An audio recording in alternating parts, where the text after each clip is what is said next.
Hey friends, welcome back to this episode of the Field and Garden Podcast. It is your friend and host in flowers, Lisa Mason Ziegler. If this is your first visit, I want to give you a special warm welcome. If you're looking to grow a garden with a special interest and love for cut flowers, whether it's for pleasure or for profit, friend, you have landed in the right spot. This podcast is brought to you by thegardenersworkshop.com and is just one of the ways that we meet folks where they are in their cut flower gardening and farming journey.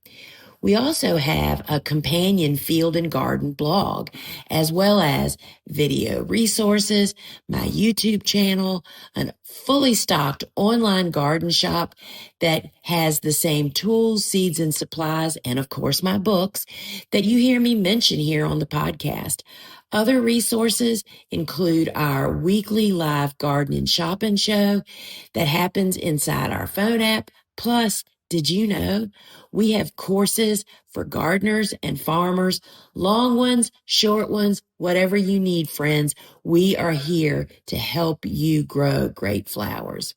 And you can stay in the loop of all the happenings at the Gardener's Workshop by requesting our free farm news that will drop timely how-tos and what's going on and more right into your inbox. And you can find that and all of those things I've mentioned at thegardenersworkshop.com, as well as in the show notes here. Friend, I am just exploring so much here on my farm, and I am being so overloaded with topics that I feel are essential for people to hear about. And today is one of those. And I want us to talk about the reality and the difference between what I call a garden and the landscape. Okay. What those two things, not really what they are, because everybody can make them what they want. But in my mind, what I categorize them by and what comes along with whether you succeed, love them, or hate them after you've actually done it. So as I'm finding my gardening, farming spot, and I'm doing air quotations around spot, finding my way, in this wonderful time of life that I'm in right now, it's really very exciting and fulfilling. So many great topics or subjects of interest are flooding my mind. One thing that is really floating to the top right now currently is how much I did not know 3 decades ago when I first started this crazy ride. And what is that ride? My harebrained idea wasn't so harebrained now that we look back, right? Felt like a harebrained idea back then. I'm going to grow and sell cut flowers so I can stay home, garden, and be with my golden retrievers. That was the dream. That was my story, y'all. And by golly, it was not an easy run, and it's still not over. But that is where it all started. Well, I struggled for years when I first began, and I know others do from what I hear in conversations because, I often have spoken through the years about there's just such a huge difference between going from a gardener to becoming a flower farmer.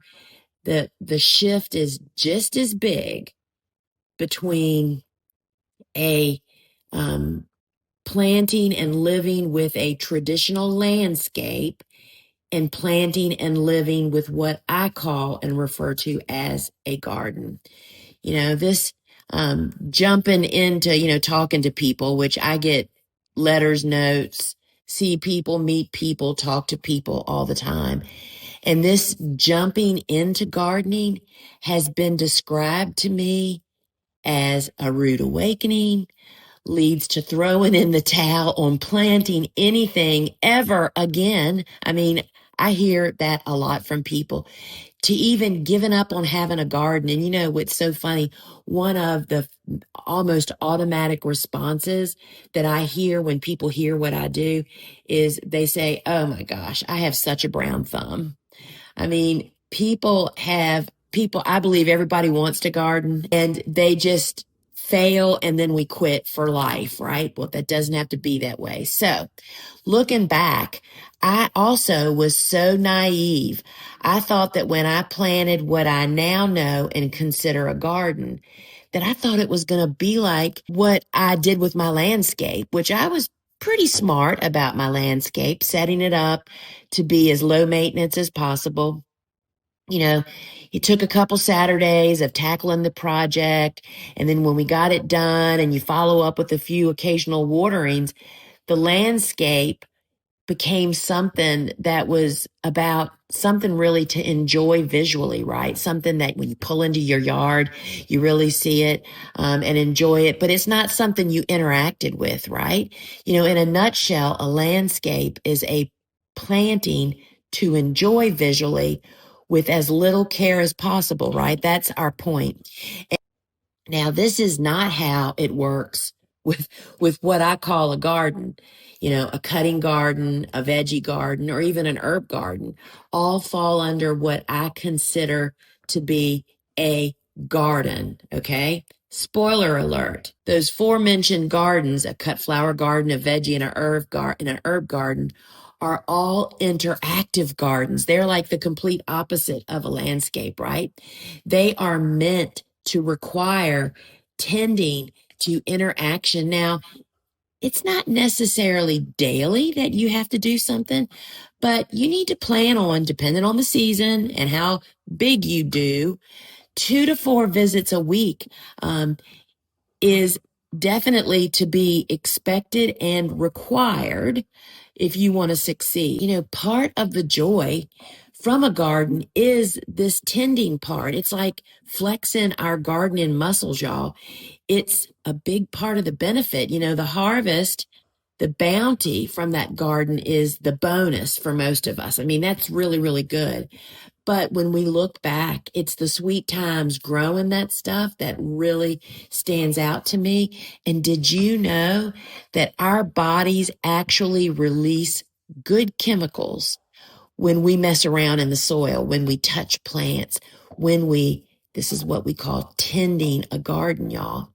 And this may actually explain how I have survived as a gardening, farming, entrepreneurial person for decades, because I will tell you, it has been brutal. The garden and farming part's not the part. It's the rest of the story that is challenging and can be difficult. Right? Those are the benefits of this garden before you hear about some of the things you have to do. So taking this landscape expectation into our dream of a garden is the first big snafu that can derail us before we even get a good start. This garden will require visits. Y'all, there is no fluff on this. You're going to have to do a little bit of work, not much. If you follow along with the plan and don't go off script, the benefits will be rewarding. So this is really possible. And I want to just, before we go any further, I want to say this is what the end game would be for me if I was somebody just starting out or somebody that is doesn't have a lot of experience yet. And I think maybe you seasoned people might even want to do this, is to, in fact, pencil in on your calendar, make a date with your garden at least twice a week, probably 3 times, not long. But you're going to take along a cold beverage. You're going to have snips in a little bucket. And if needed, baskets for veggies and herbs if you've planted those. These sessions with your garden is where you're going to make peace with the work week, y'all. I mean, it's going to change your life. Just remember, you heard it here first, right? So, with our eyes wide open and aware, now think of having a garden you want and can live with. This idea does not just apply to the new home gardener just embarking on a little garden. It is also for sure applies for aspiring flower farmers, of which I have a large crowd of those folks. And then even if you are somebody that's been flower farming or growing a giant garden of any kind, that's already established, but you are drowning. Y'all, this is I'm throwing the rope to you. You know, imagine that. I'm throwing it out to you, and I'm happy to help reel you in. Tending a garden can be manageable and be a part of your life if you let it be. I suggest thinking first of what you see as your story playing out in your mind.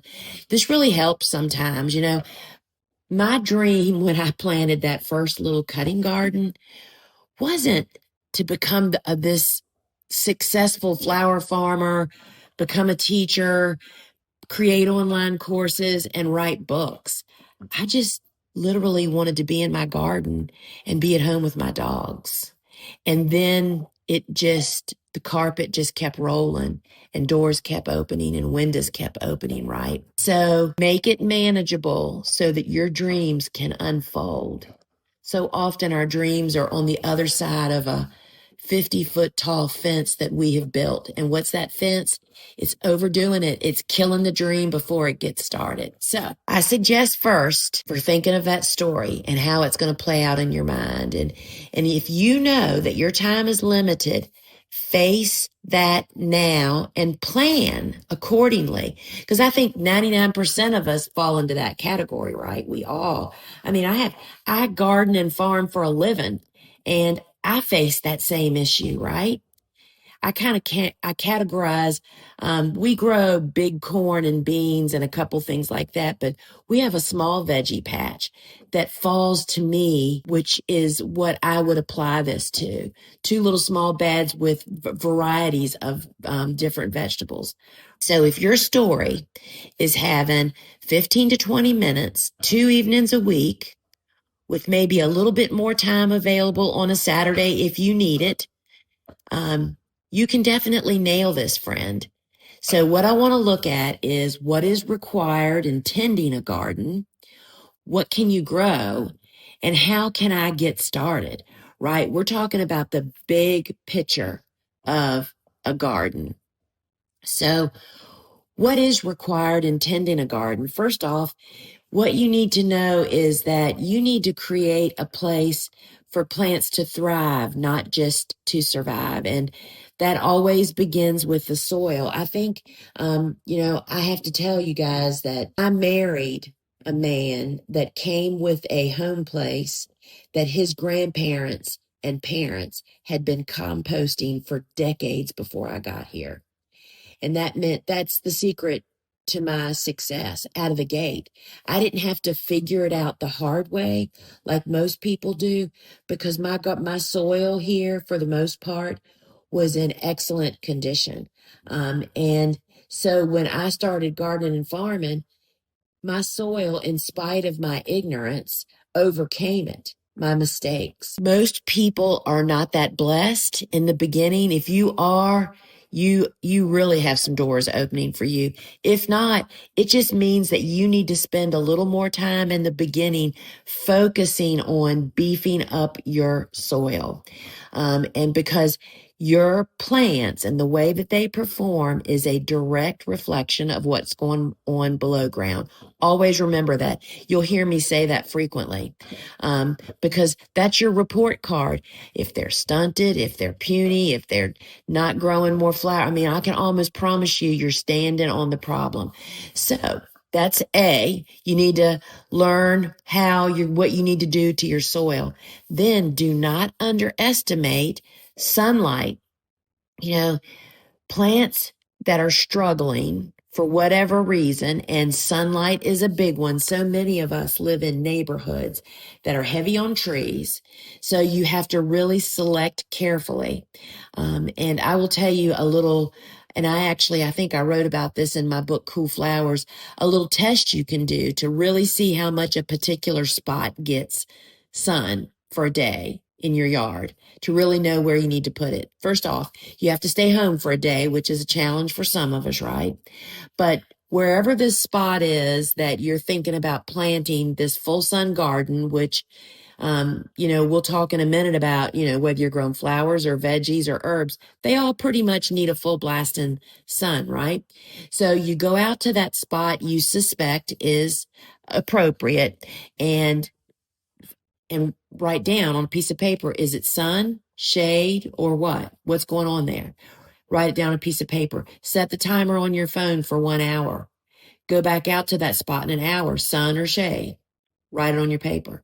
Do that every hour for at least 8 hours. Then count them up. If you don't have at least 6, preferably 8 suns, that's not a good spot. You're looking for at least 6, but over 8 is by far the best. Because let me tell you something about struggling plants.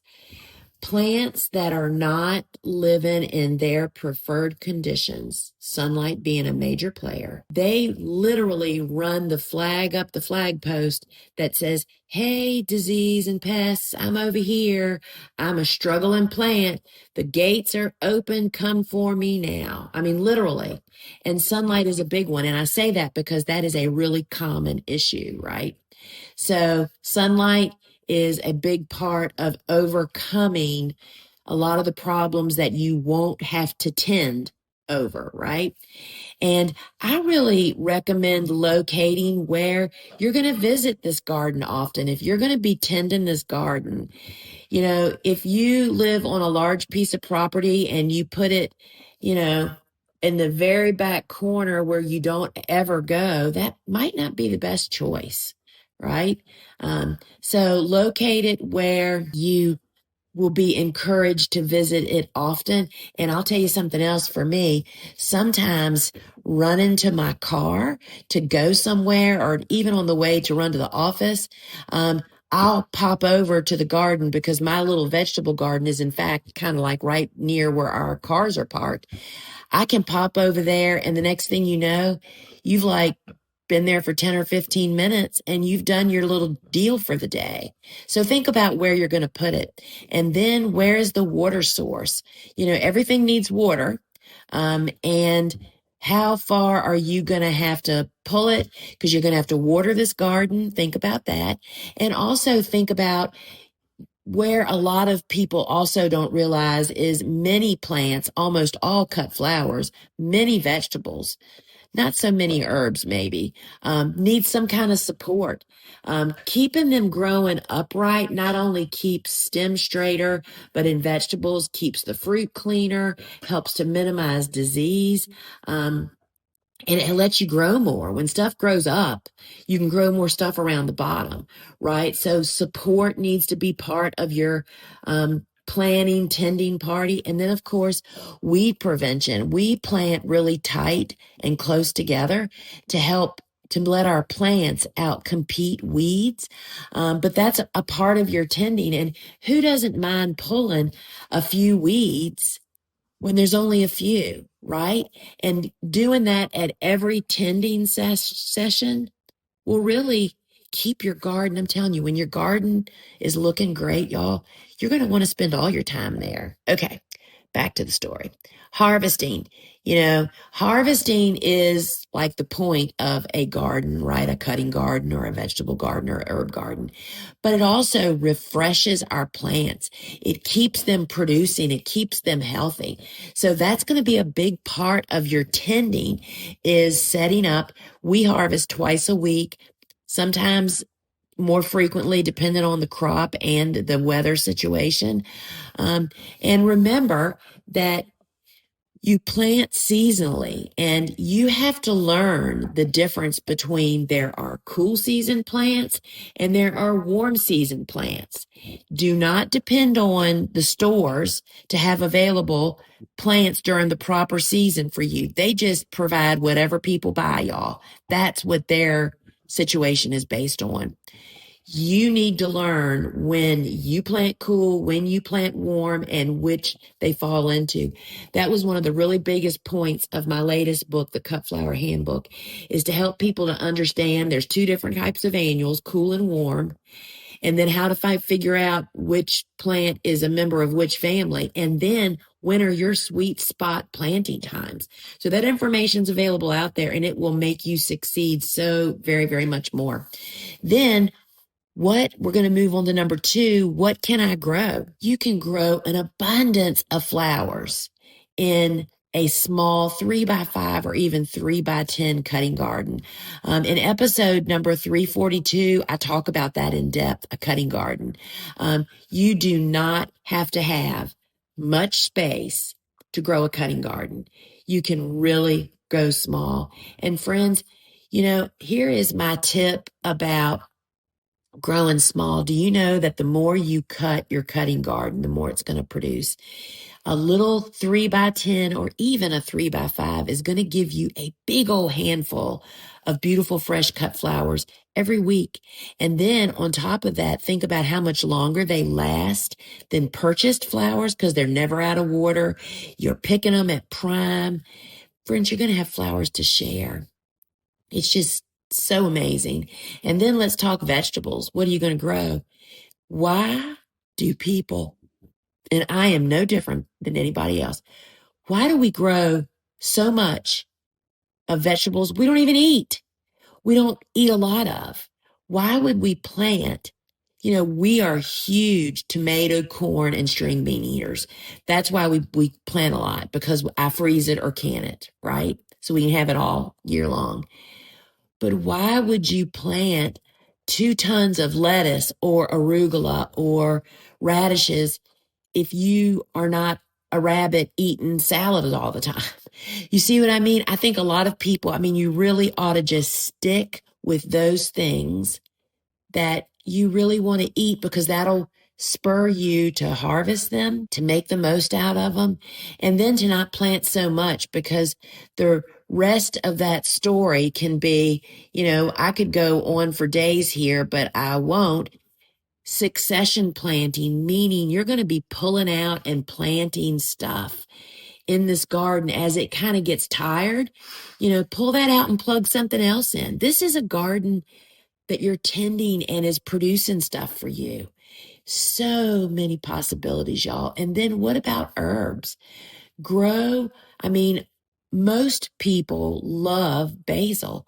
Why not grow your own basil? Don't buy those stinky little plastic packages that you see in the grocery store that, folks think that just because a vegetable that you're purchasing says organic, that does not mean that it hasn't been treated. That just means it's been treated with something that is classified as organic, which doesn't mean that it's not harmful. And it is so simple and easy to grow those herbs that you potentially can use. You can dry, you can make your own.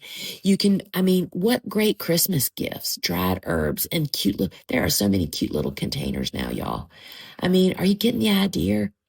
This little garden that you're going to make peace in for your work week every week, or your, whatever your work is, your stay at home work, your go to work, whatever, keeping your grandbabies work can be so much more. And then y'all, bonus, grow all 3, grow flowers, vegetables, and herbs. I wrote a book called Vegetables Love Flowers. And it's not about how to grow vegetables. And it's not really about companion planting as people think of it. It's about why flowers should be always in the presence of vegetables, because of the company that flowers keep that benefit vegetable plants. Think of those good chemicals just flooding your body when you're out there messing around in this little garden that is packed with flowers. Maybe some vegetables, maybe some herbs, whatever is your jam, right? So the success of what you're going to grow is make it manageable in short multi-visits.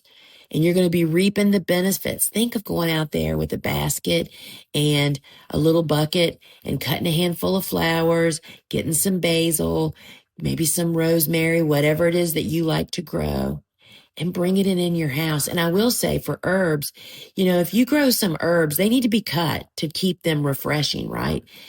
To just stick them in a little vase in your kitchen. First off, all your friends that come over will think, oh, wow, she's really a cook. You don't even have to use them to cook, y'all. Just use them to smell your kitchen up like you are a chef. I mean, it's awesome. And these steps to success will help you to reap the benefits. And here's the thing. I want you to write this down in big letters in your brain. Start small, stay small, small space, or large containers. When I say large, if you think of those whiskey barrels that you'll often see, back in the day, we used to see them at the big box stores, literal whiskey barrels that had been cut in half. That's the size I'm talking about. You could have 5 whiskey barrel size large containers and grow a banging up garden, y'all. I mean, you don't have to put it in the ground. If you want a raised bed garden, but you don't have raised beds, large containers can be your ticket. So how can you get started doing all this? That's the third and landing point we are. The first thing you need to do is to consider realistic expectations. There's a reason that people go, I mean, don't you see people posting on social and talking about how they overbuy at the plant store? Y'all put your big girl pants on and try to do this with the end of your story playing out in your mind, walking out your back door with a bucket and a cup of coffee on a Saturday morning with the birds singing. It'll take you 15 minutes to go out there and snip some flowers, sip your Joe, and oh my gosh, it can really be that way. And I am again just reminding you, small, small, small is better. I even say that in my book. I think it's in the opening of the Cut Flower Handbook, is that I can tell from the way people start whether they're still going to be doing it in 2 or 3 years by how they start. Those people that start small and slow are the ones that are still doing it in 5 years. Those people that go gun-ho, hog wild, you just never hear from them again after a year. I mean, and I can say that because I've been doing this for almost 30 years now, and I have thousands of students and have met people traveling the country, speaking at conferences. And I mean, be excited, but learn to control yourself because your story can unravel just like mine did. Don't build a 50-foot wall, which is you overdoing it and crashing and burning. And I said earlier, if you're interested in cut flowers, the podcast episode 342 is loaded with resources of getting started with a little cutting garden. My book, Vegetables Love Flowers, offers my gardening and farming philosophies, including getting started and how I do it without using pesticides and just generally managing the garden and the fun of living with that garden. And if you're looking for a deep dive on building, planting, and making the most out of a cutting garden of any size, my book, The Cut Flower Handbook, will guide you step by step. So friends, my hope in sharing my experiences and lessons learned is that you'll be embarking on growing more than a landscape, but to grow a garden that's going to be work. But that work will bring you such joy because you're going into it with your eyes wide open that it's different. A garden is different than a landscape for a lot of great reasons and a great end result. So friend, if you wouldn't mind giving me a helping hand, if you're enjoying Field and Garden, please drop a review on the podcast app you're listening on. You can't imagine how much this helps us reach more listeners. And remember to subscribe so you won't miss an episode. And I'm inviting you personally to drop in anytime over at thegardenersworkshop.com to visit any of our many resources. And plus, if you want to catch the live gardening show or watch the replays, you can simply head to your phone's app store and search the Gardener's Workshop. And we have 2 apps, the Shop app and the Learn app. The Shop app is where the live shows take place. Twice a week currently, but you can watch all the replays in there. Our Learn app they're both free, is what is home base to my private Flower Farmer Club, as well as our online courses. So I would love for you to download them both. And bonus, When you download the Learn app, even if you're not a member of my club yet, or if you don't own any of my online courses, there is a free online course inside there waiting for you right now on building a trellis tunnel. And that's a lot of fun. This is a great time of the year to try that out. So friends, until we meet again, just remember, all we do at the Gardener's Workshop, we do for you. Ciao.